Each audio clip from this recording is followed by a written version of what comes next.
నమస్తే, నేను మీ చిన్నగన్ దయాకర్ని, కాంగ్రెస్ పార్టీ అధికార ప్రతినిధిని. ఈరోజు బాల్క సుమను కాంగ్రెస్ నాయకుల ఇళ్ల మీదకి పోవడం, కాంగ్రెస్ గురించి మాట్లాడడం తీవ్రంగా ఖండిస్తున్నాం. ఈరోజు ప్రధానంగా 10 ఏళ్ల కాలంలో బీఆర్ఎస్లో పనిచేసినటువంటి మంత్రులు కానీ, మాజీ మంత్రులని, ఎమ్మెల్యేలని ఎవరిని కూడా మనుషుల్లాగా కూడా కనీసం చూడనటువంటి కేసీఆర్ అహంకారపూరితమైనటువంటి విధానాలని ప్రజలు తిరస్కరించారు, బొందబెట్టారు. ఈ సందర్భంలో కాంగ్రెస్ పార్టీ వచ్చిన తర్వాత ప్రజలకు ఒక స్వేచ్ఛ వచ్చింది, స్వాతంత్రం వచ్చింది.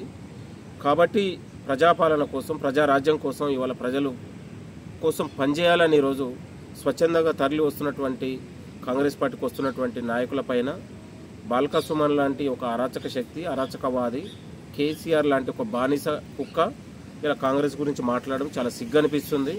ఇంకొకసారి ఇలాంటి పిచ్చి మాటలు మాట్లాడినా, పిచ్చి చేష్టలకు పాల్పడితే ప్రజలు తగిన బుద్ధి చెప్తారని కూడా ఈ సందర్భంగా హెచ్చరిస్తా ఉన్నాం. ఇప్పటికైనా తీరు మార్చుకోవాలి.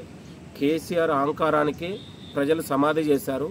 జీవితంలో కూడా కేసీఆర్ కానీ, బీఆర్ఎస్ పార్టీ కానీ మళ్ళీ అధికారం అనేది కూడా చూడదు. కాబట్టి వాళ్ళు చేసిన విధానాలే ప్రజలు తిరస్కరించారనేది గుర్తుపెట్టుకోవాలి. యూనివర్సిటీ వేదిక మీద గెలిచినటువంటి బాల్క సుమన్ యూనివర్సిటీకే కాదు, ప్రజలకు ఎక్కడ కూడా ఉపయోగపడని కుక్క అది. ఒళ్ళు జాగ్రత్త పెట్టుకొని మాట్లాడు మిస్టర్ బాల్క సుమన్. పిచ్చి పిచ్చి మాటలు మాట్లాడితే నీకు తగిన రీతిలో బుద్ధి చెప్తామని కూడా హెచ్చరిస్తా ఉన్నాం. థ్యాంక్ యూ, నమస్తే. అసలైన తొలి వెలుగు. ఫాలో వాట్సాప్ @తొలి వెలుగు అఫీషియల్.